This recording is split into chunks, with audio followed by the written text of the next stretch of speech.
Punch those hands. Very nice. Rarely is a sequel ever as good as the original, but don't tell that to the defending Big 12 champion Texas A&M Aggies. I think it can be just as good or even better. We want to defend our Big 12 crown, and that starts with the Big 12 South.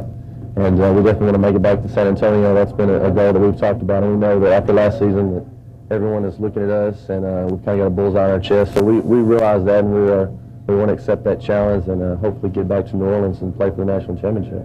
Today on the college football landscape, deep passes and flashy runs make the highlight shows. But defense is the mark of a champion, and it's also the Aggies' foundation for their winning tradition.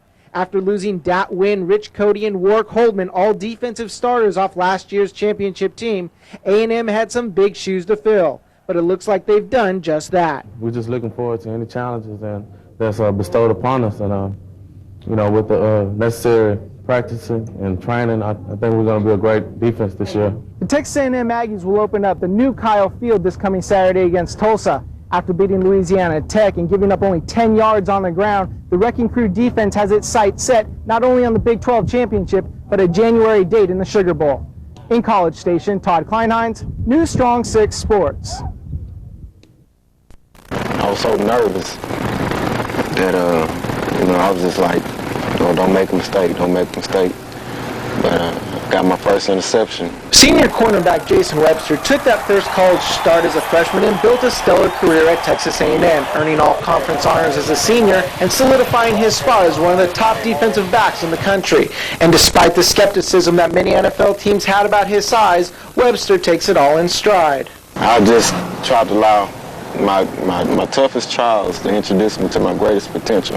The usually quiet and reserved Webster couldn't help but show emotion when the San Francisco 49ers made his NFL dreams come true. When Coach Mariucci called, I was in the back room, so I came back in, and they were watching TV.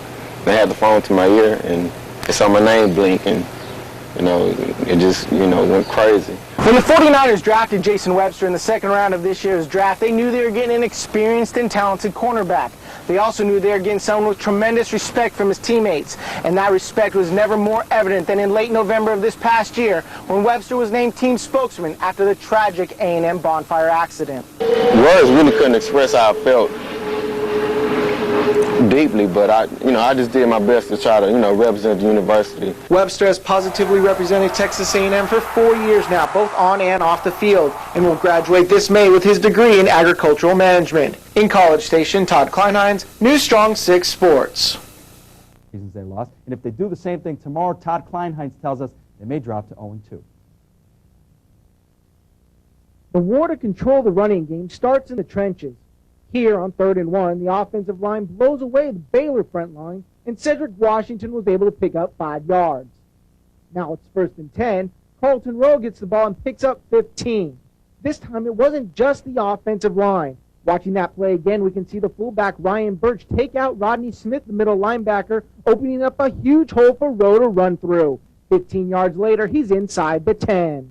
The offensive line once again gets a good surge as Washington dances his way into the end zone for one of his 3 touchdowns and 4 of the Eagles' 350 yards rushing. And it wasn't that I was disappointed in the players. It was not that I was disappointed in what we were trying to accomplish here. Just the sheer fact that even though we made some mistakes, we had an opportunity to win that football game. It gets no easier for the Bears this week as they have to take on Jeremy Rudolph and the UNLV Running Rebels. Last week against North Texas, Rudolph and company pounded out 166 yards on the ground, and Coach Steele needs to load up that front line and dare the Rebels to beat them in the air. In Waco, Todd Kleinheinz, News Strong 6 Sports. Thanks, Omar. Well, in just over an hour from now, Gatesville and Robinson will be doing battle here at Rocket Field. For the Rockets, their playoff implications hang in the balance. It's easy. Win and they're in. Earlier today, I caught up with head coach Chris Strain, and he understands the pressure of tonight's game. Our Todd Kleinheinz is at the Expo Center with more. Todd? Well, the biggest, meanest, and toughest Central Texans have congregated here at the Bell County Expo Center.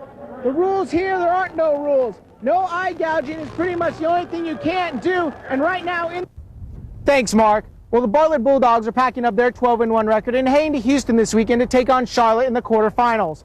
for the Bulldogs, who are averaging over 51 points a playoff contest, need to rely on their offensive backfield, a backfield that tallied over 5,000 total yards this year. And with the number of local teams dwindling, Coach Agnew knows he needs to keep his team focused. Thanks, Mark. Well, the Butler Bulldogs started off the decade of the 90s by winning 2 state titles in 3 years, 1990 and 1992. They're looking to add a 3rd championship to their resume by winning the 1999 state finals. And right now, they're 2 victories away. With an offense putting up over 50 points a contest, a state championship may seem inevitable. But Coach Craig Agnew knows it's his defense that's going to lead the way.